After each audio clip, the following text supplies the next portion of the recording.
ओम साई राम। श्री साईं सच्चरित्र अध्याय 10।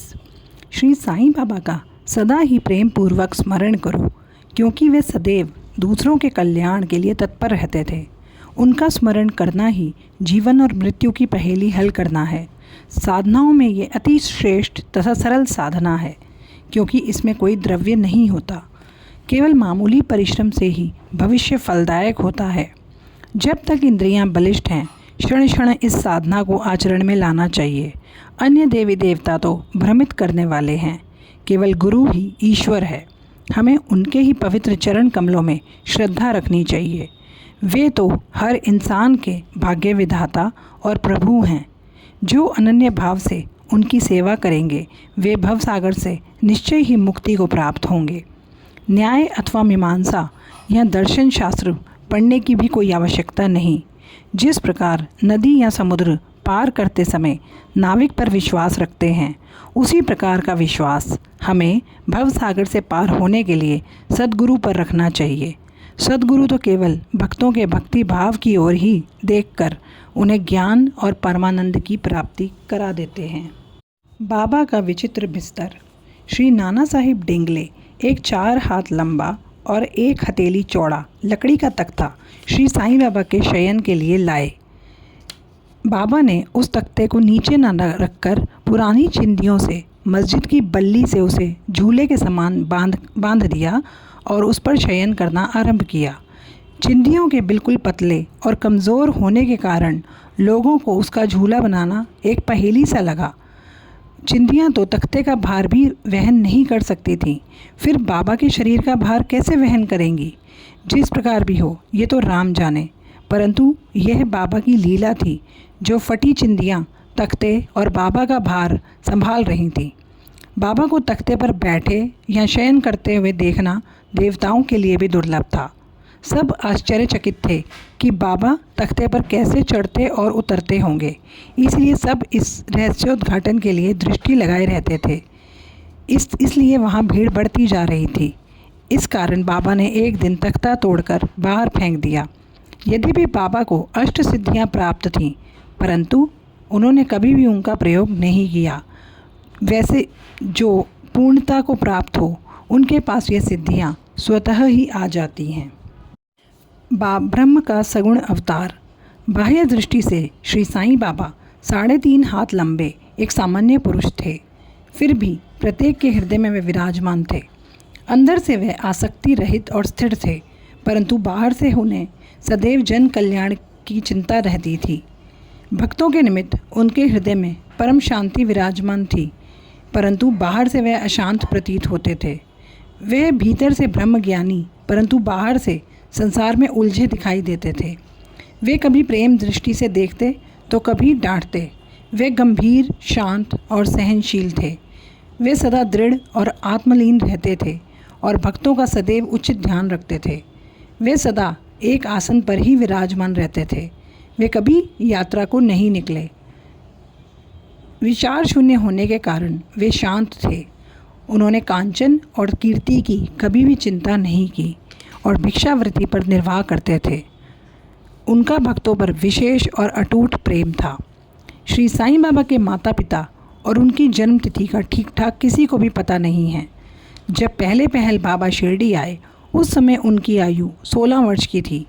वे शिरडी में 3 वर्ष के तक रहे और कुछ समय के बाद अंतर्ध्यान हो गए। कुछ काल के बाद वे औरंगाबाद में प्रकट हुए और चांद पाटिल की बारात के साथ पुनः शिरडी आए। उस समय उनकी आयु 20 वर्ष थी। उन्होंने लगातार 60 वर्षों तक शिरडी में निवास किया और सन 1918 में महासमाधि ग्रहण की। बाबा का ध्येय और उपदेश। जब हिंदू और मुसलमानों में वैमनस्य बढ़ गया, तो उसे दूर करने के लिए श्री साईं बाबा प्रकट हुए। उनका सभी के लिए यही उपदेश था कि राम और रहीम एक ही हैं, फिर तुम उनके अनुयायी होकर क्यों झगड़ते हो। दोनों जातियां एकता साधकर और एक साथ मिलजुल कर रहो, शांत चित्त से रहो और इस प्रकार राष्ट्रीय एकता का ध्येय प्राप्त करो। कलह और विवाद व्यर्थ है, इसलिए ना झगड़ो और ना एक दूसरे के लिए प्राणघातक बनो। सदैव अपने हित तथा कल्याण का विचार करो। श्री हरि तुम्हारी रक्षा अवश्य करेंगे। योग, वैराग्य, तप, ज्ञान आदि ईश्वर के समीप पहुँचने के मार्ग हैं। यदि तुम किसी तरह सफल साधक नहीं बन सकते तो तुम्हारा जन्म व्यर्थ है। तुम्हारी कोई कितनी भी निंदा क्यों ना करे, तुम उसका प्रतिकार ना करो। यदि कोई शुभ कर्म करने की इच्छा है तो सदैव दूसरों की भलाई करो। सच्चिदानंद सद्गुरु श्री साईनाथ महाराज। गुरु तो अनेक हैं। कुछ गुरु ऐसे हैं जो द्वार द्वार हाथ में वीणा और करताल लिए अपनी धार्मिकता का प्रदर्शन करते हैं। वे शिष्यों के कानों में मंत्र फूंकते और उनकी संपत्ति का शोषण करते हैं। वे ईश्वर भक्ति और धार्मिकता का ढोंग करते हैं। वे अपवित्र और अधार्मिक होते हैं। श्री साईं बाबा ने धार्मिक निष्ठा प्रदर्शित करने का विचार भी कभी नहीं किया। दैहिक बुद्धि उन्हें छू भी नहीं गई, परंतु उनमें भक्तों के लिए असीम प्रेम था। गुरु दो प्रकार के होते हैं, नियत, अनियत। अनियत गुरु के आदेशों से अपने में उत्तम गुणों का विकास होता है और चित्त की शुद्धि होकर विवेक की वृद्धि होती है। वे भक्ति पद पर लगा देते हैं, परंतु नियत गुरु की संगति मात्र से द्वैत बुद्धि का ह्रास शीघ्र हो जाता है। गुरु और भी अनेक प्रकार के होते हैं जो भिन्न भिन्न प्रकार की सांसारिक शिक्षाएं प्रदान करते हैं। यथार्थ में जो हमें आत्मस्थित बनाकर इस भवसागर से पार उतार दे, वही सतगुरु है। श्री साईं बाबा उसी कोटि के सतगुरु थे। उनकी महानता अवर्णनीय है। जो भक्त बाबा के दर्शनार्थ आते, उनके प्रश्न करने के पूर्व ही बाबा उनके समस्त जीवन की त्रिकालिक घटनाओं का पूरा विवरण कह देते थे। वे समस्त भूतों में ईश्वर दर्शन किया करते थे। मित्र और शत्रु उन्हें दोनों एक समान थे। वे निस्वार्थी और दृढ़ थे। भाग्य और दुर्भाग्य का उन पर कोई प्रभाव न था। वे कभी संशयग्रस्त नहीं हुए। देहधारी होकर भी उन्हें देह की आसक्ति न थी।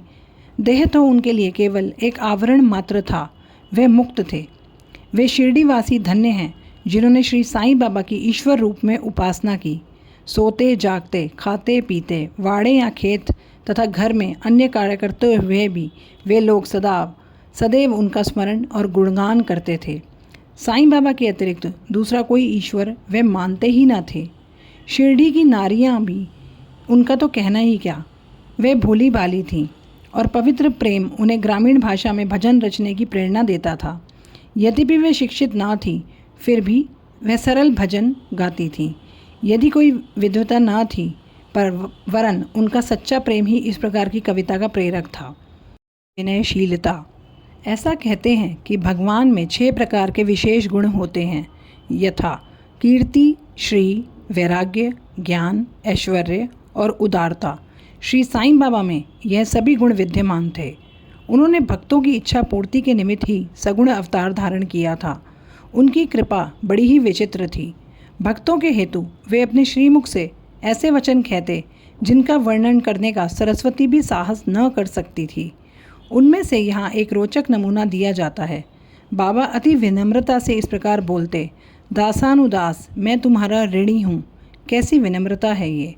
यद्यपि बाह्य दृष्टि से बाबा विषय पदार्थों का उपभोग करते हुए प्रतीत होते थे, परंतु उन्हें किंचित मात्र भी इसकी गंध न थी और ना ही उनके उपभोग का ज्ञान।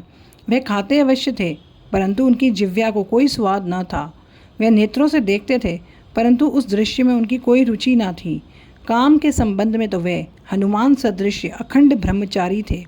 उन्हें किसी पदार्थ में आसक्ति न थी। वे शुद्ध चैतन्य स्वरूप थे, जहाँ समस्त इच्छाएं, अहंकार और अन्य चेष्टाएं विश्राम पाती हैं। संक्षेप में वे निस्वार्थ, मुक्त और पूर्ण ब्रह्म थे। नानावली। शिरडी में नानावली नाम का एक विचित्र और अनोखा व्यक्ति था। वे बाबा के सब कार्यों की देखभाल किया करता था। एक समय जब बाबा गादी पर विराजमान थे, वे उनके पास पहुंचा।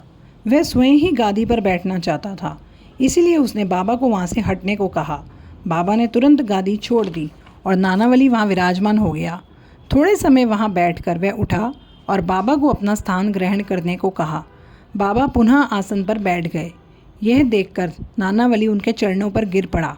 इस प्रकार अनायास ही आज्ञा दिए जाने और वहां से उठाए जाने के कारण बाबा में किंचित मात्र भी अप्रसन्नता की झलक न थी। सुगम पथ संतों की कथाओं का श्रवण करना और उनका समागम। यद्यपि बाह्य दृष्टि से श्री साईं बाबा का आचरण सामान्य पुरुषों जैसा था, परंतु उनके कार्यों से उनकी असाधारण बुद्धिमत्ता और चतुराई दिखती थी। उनके समस्त कर्म भक्तों की भलाई के लिए होते थे। उन्होंने कभी भी अपने भक्तों को किसी आसन, प्राणायाम या किसी उपासना का आदेश नहीं दिया और ना ही कोई मंत्र फूका। उनको तो सभी के लिए यही कहना था कि चातुर्य त्याग कर सदैव साईं साईं स्मरण करो। इस प्रकार आचरण करने से समस्त बंधन छूट जाएंगे और तुम्हें मुक्ति प्राप्त हो जाएगी। मन का कार्य विचार करना है। बिना विचार किए वह एक क्षण के लिए भी नहीं रह सकता। यदि तुम उसे किसी विषय में लगा दोगे तो वह उसी का चिंतन करने लगेगा। यदि उसे गुरु को अर्पण कर दोगे तो गुरु का ही चिंतन करता रहेगा। आप लोग बहुत ध्यानपूर्वक साईं की महानता और श्रेष्ठता श्रवण कर चुके हैं। यह कथाएं सांसारिक भय को निर्मूल कर आध्यात्मिक पथ पर आरूढ़ करती हैं। इसीलिए इन कथाओं का हमेशा श्रवण और मनन करो और आचरण में लाओ। सांसारिक कार्यों में लगे रहने पर भी अपना चित्त साईं और उनकी कथाओं में लगाए रहो, तब तो यह निश्चित है कि वे कृपा अवश्य करेंगे। ये मार्ग अति सरल होने पर भी इतना मुश्किल क्यों है? कारण ईश कृपा के अभाववश लोगों में संत कथाएं श्रवण करने की रुचि उत्पन्न नहीं होती। ईश्वर की कृपा से ही प्रत्येक कार्य सुचारू एवं सुंदर ढंग से चलता है। संतों की कथा का श्रवण ही संत समागम है। संत सानिध्य का महत्व अति महान है। उससे दैहिक बुद्धि, अहंकार और जन्म मृत्यु के चक्र से मुक्ति हो जाती है। हृदय की समस्त ग्रंथियां खुल जाती हैं और ईश्वर से मिलन हो जाता है। विषयों से निश्चय ही विरक्ति बढ़ती है। दुखों और सुखों में स्थिर रहने की शक्ति प्राप्त होती है और आध्यात्मिक उन्नति होती है। यदि तुम कोई साधन जैसे नाम स्मरण, पूजन, भक्ति इत्यादि नहीं करते, परंतु अनन्य भाव से केवल संतों के शरणागत हो जाओ, तो वह तुम्हें आसानी से भव सागर पार उतार देंगे। इसी कार्य के निमित्त ही संत विश्व में प्रकट होते हैं। पवित्र नदियाँ गंगा, यमुना, गोदावरी, कृष्णा, कावेरी आदि जो संसार के समस्त पापों को धो देती हैं, वे भी सदैव इच्छा करती हैं कि कोई महात्मा अपने चरण स्पर्श से हमें पावन करे। ऐसे संतों का प्रभाव है। गत जन्मों के शुभ कर्मों के फलस्वरूप ही श्री साईं चरणों की प्राप्ति संभव है। मैं श्री साईं के मोह विनाशक चरणों का ध्यान करता हूँ। उनका स्वरूप कितना सुंदर और मनोहर है। मस्जिद के किनारे पर खड़े हुए वे सब भक्तों को उनके कल्याण के लिए उदी वितरण किया करते हैं। जो इस विश्व को मिथ्या मानकर सदा आत्मानंद में निमग्न रहते थे, ऐसे सच्चिदानंद श्री साईं महाराज के चरण कमलों में मेरा बार बार नमस्कार। श्री सद्गुरु साईनाथार्पण मस्तु। शुभम भवतु। अध्याय 10 समाप्त। ओम साई राम।